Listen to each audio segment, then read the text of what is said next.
Eu saúdo os irmãos com a graça e a paz do Senhor Jesus Cristo. Bom dia, amados, satisfação estarmos juntos novamente no 5º dia de exposição do livro de Gênesis. Por aqui, o professor Fábio Machado, e hoje nós estaremos expondo dos capítulos 13 ao capítulo 15. No capítulo 13, dos versos 1 a 11, os propósitos de Deus não podem ser frustrados, apesar dos erros e desvios dos seus escolhidos. Deus trouxe Abrão e os seus de volta a Canaã até Betel. O texto também parece indicar um retorno a Deus. Abrão volta ao lugar onde estivera e onde havia feito um altar e invoca o nome do Senhor. Então diz o texto que houve contenda entre os pastores de Abrão e de Ló, porque os pastos não eram mais suficientes. Finalmente, Abrão entende que a separação de Ló é inevitável e, de maneira altruísta, deixa Ló escolher para onde desejasse permanecer. Se escolhesse a direita, ele iria para a esquerda e vice-versa. Ló, é claro, escolhe a parte mais verde e fértil.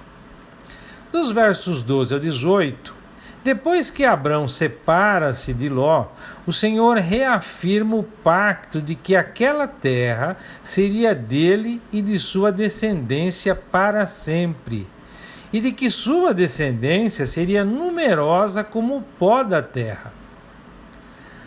Abrão, então, mudando suas tendas, foi morar nos Carvalhais de Manre, em Hebrom, uma das cidades mais antigas do mundo. Era famosa por suas vinhas e pastagens excelentes. Esta seria a residência de Abrão até o final de sua vida, com exceção num tempo que ele morou em Gerar, na terra dos filisteus, e depois num lugar chamado Berseba. No capítulo 14, dos versos 1 a 17, algum tempo depois, reis da Mesopotâmia vieram e fizeram guerra contra Sodoma e Gomorra e outras cidades da campina do Jordão.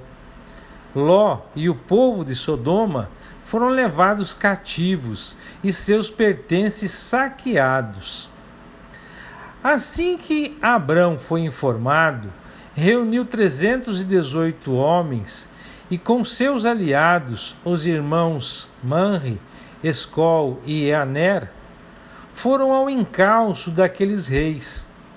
Alcançou-os perto de Damasco, a meio caminho de Harã e da Mesopotâmia. E a despeito de sua óbvia desvantagem militar, venceu a batalha e recuperou os bens e a Ló com seus bens, as mulheres e o povo.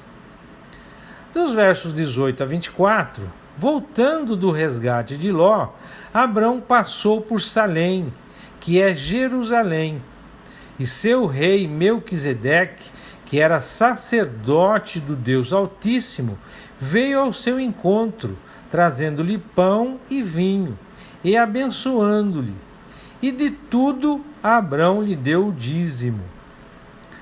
Outro que veio encontrar-se com Abrão em Salém foi o rei de Sodoma, que fugira dos reis da Mesopotâmia, propondo a ele que ficasse com os bens resgatados, o que Abrão rejeitou, com exceção daquilo que os seus homens consumiram e a parte que cabia aos seus aliados, Aner, Escol e Manre.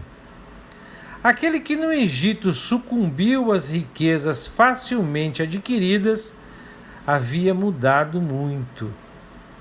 No capítulo 15, dos versos 1 a 3, ele começa com a visita divina a Abrão, e a insegurança do patriarca é evidenciada pela fala inicial do Senhor. Não temas, eu sou teu escudo, e teu galardão será sobremodo grande. Contudo, Abrão não se tranquiliza de imediato e reage de forma inusitada. Ele informa a Deus que não tem um filho, de modo que o Damasceno Eliezer, seu servo, seria seu herdeiro. A cultura da época permitia que um casal sem filhos adotasse um servo para que cuidasse deles na velhice e, como retribuição, recebesse a herança. Abrão não estava acreditando que Deus iria cumprir as promessas que lhe havia feito. Dos versos 4 a 11,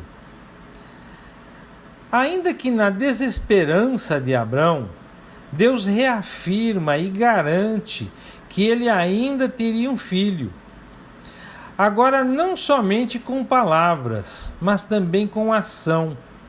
O que se segue é um ritual estranho que se explica pela cultura da época. Quando duas partes chegavam a um acordo, eventualmente, esse acordo era selado por meio de um juramento de automaldição. Por meio de tal juramento, os participantes invocavam uma maldição, até mesmo de morte sobre si, caso rompessem o acordo. Vários animais eram cortados ao meio, e a pessoa ou pessoas que estavam selando esse acordo, essa aliança, passavam no meio dessas metades. E quando elas tinham esse procedimento, quando elas faziam isso, quando elas passavam entre essas metades desses animais, elas estavam dizendo dessa forma: que eu seja morto e cortado ao meio, do mesma forma que esses animais o foram, caso eu ouse quebrar o meu acordo ou a minha promessa.